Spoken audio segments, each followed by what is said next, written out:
day 27 of 100 days of surrender, or 28. Today is day 28. So this is 27 and 28.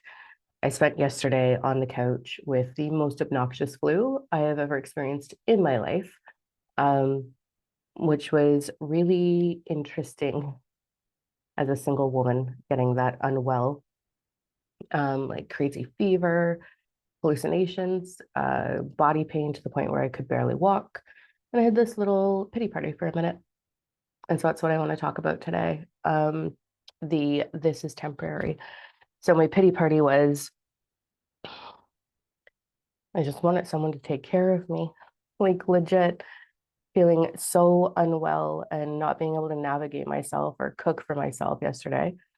Um, this little like moment of it's not fair. I just want someone to take care of me.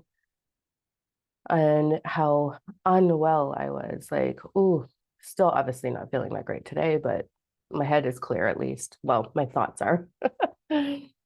So yeah. So I sat on the couch and literally just had Netflix playing, snuggling with the dog all day, and just kept reminding myself that this is temporary. It's just temporary. Temporary discomfort. You know, you can do all the silver lining that you want of like, oh, well, I get to watch movies all day and which I normally don't do, and just dozed on and off. But was this is temporary. And then I start reflecting back on, some of the fears that I've had in the past. And, fear is an interesting thing, right? Didn't go into too much fear yesterday on that, like, am I ever going to have what I want, desire? It was more like reflecting on every time I've gone through a high level of fear in my life because I have been single as much as I've been in relationships. I'm 44. Um, I'm heating up. I'm gonna kick off my unicorn slippers. Oh my God. Whew, whew, you guys. So, we go through these times of fear, whether that's financial or loneliness or fear of not attaining soul purpose. I had a lot of those moments in the past, tremendous amount of those moments in the past. And I do two things with my fear. So I just wanted to share that. So yesterday was wrapping myself up in a blanket. I had potato chips, so I nibbled on potato chips all day. Delicious. And drank a lot of hot lemon water with Manuka honey. But every time I would make a hot water with honey, I would talk to my body, be like, it's okay. Like, I know that you're doing what you need to do to purge this disharmony in the body. And, sort of snuggled into that. What would my inner child need right now? She would need to know that she's loved and nurtured. I was never nurtured as a kid. There was a time where I snapped my knee really bad. And my birth mother was blamed me for I had to wear a brace for a bit. This is a couple times that I've injured myself. Real vulnerable moment, actually. I used to unknowingly injure myself trying to seek attention, trying to seek nurturing. I remember being about 9 and praying to God for breast cancer. My breast started developing at 9. And I remember praying for breast cancer because then I thought I would get nurturing if I was really sick. And what's interesting is that mentality carried over for a long time in my life that I wasn't sick enough to receive nurturing. So this sort of all floated through my head yesterday of like all the times where I would just be like, oh, if it was just a bit worse, I could receive nurturing. Crazy, right? Like that's the only way that I knew how to seek. And it didn't matter what happened to me as a child, the nurturing wasn't there. It was you're doing it for attention.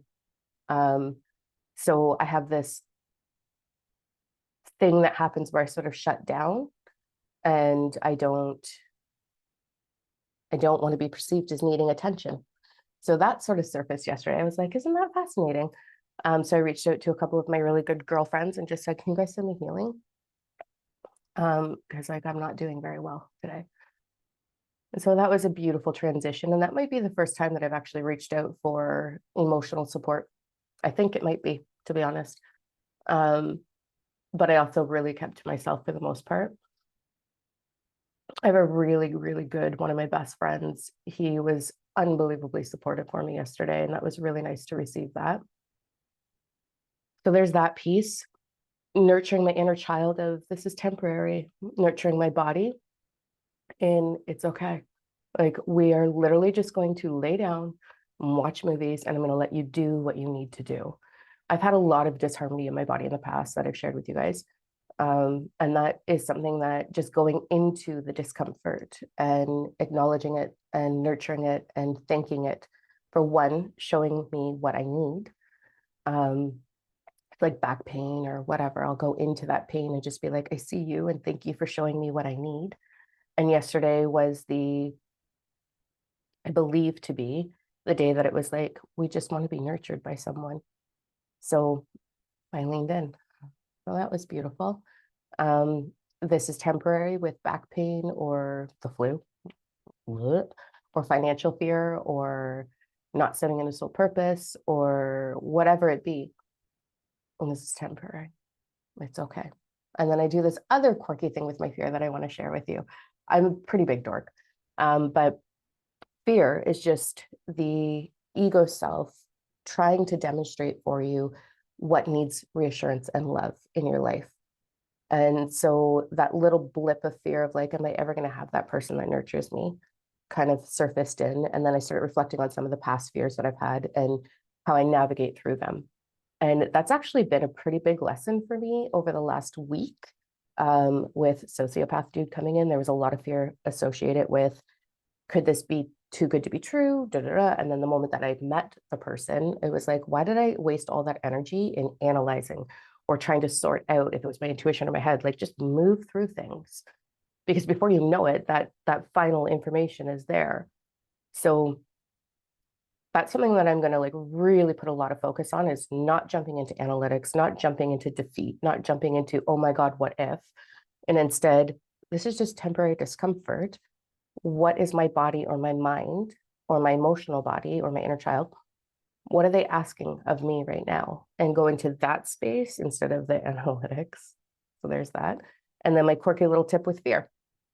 So fear is simply your ego self, your mental and emotional body, based on what has been, telling a story to say this needs attention. And it's kind of a hard dig to figure out like what's really going on, like what is that fear there? But you dig into it. And when fear surfaces for me, I imagine it like a baby bunny who has been abandoned in the backyard, just trembling, totally abandoned, never been in contact with human. And I just imagine this little bunny just terrified. And what would I do with that bunny? I wouldn't shame it. I wouldn't be like, move through it. This is stupid. I would just be like, it's okay. We don't have to do this. And take my time letting it move through me the way I would that little bunny. I would just let it be and I would just sit with it, be like, I see you and it's okay. And I know that sounds really dorky, but it works so beautifully. Fear is just your trembling response or your reaction to what you have experienced and the desire to not have that pain again. It's how I sort of look at it in a nutshell. That's a small, close note version. So that's what I did. I allowed myself to reach out to my sisters and my best friend. I received nurturing and attention and love and healing. I gave myself permission to surrender into doing nothing, which is very hard for me. That's a whole other video. Um, this fear of like, if I'm not doing something, am I still growing? Am I still navigating? Is this sustainable if I'm not doing something? So that's a whole other video. Maybe we'll talk about that tomorrow. But yeah, just that big reflection on, massive reflection on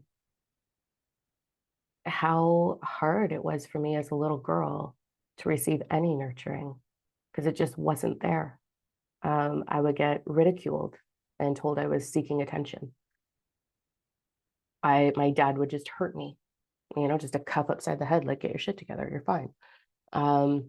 So not that I'm trying to knock my parents, they have their own challenges to go through. But yeah, that was a pretty big, like a 9-year-old or an 8-year-old begging for breast cancer in order to receive love. Like, that's pretty sick. So I've come a long way with that one. Long, long way with that one. And I just wrapped up in a blanket, snuggled my dog, watched rom-coms all day, which they're so unrealistic. But anyway, it made her happy. And yeah, nurtured. So that's it. That's day 27, 28. It's going by fast, man. All right. I love you. Have a great day.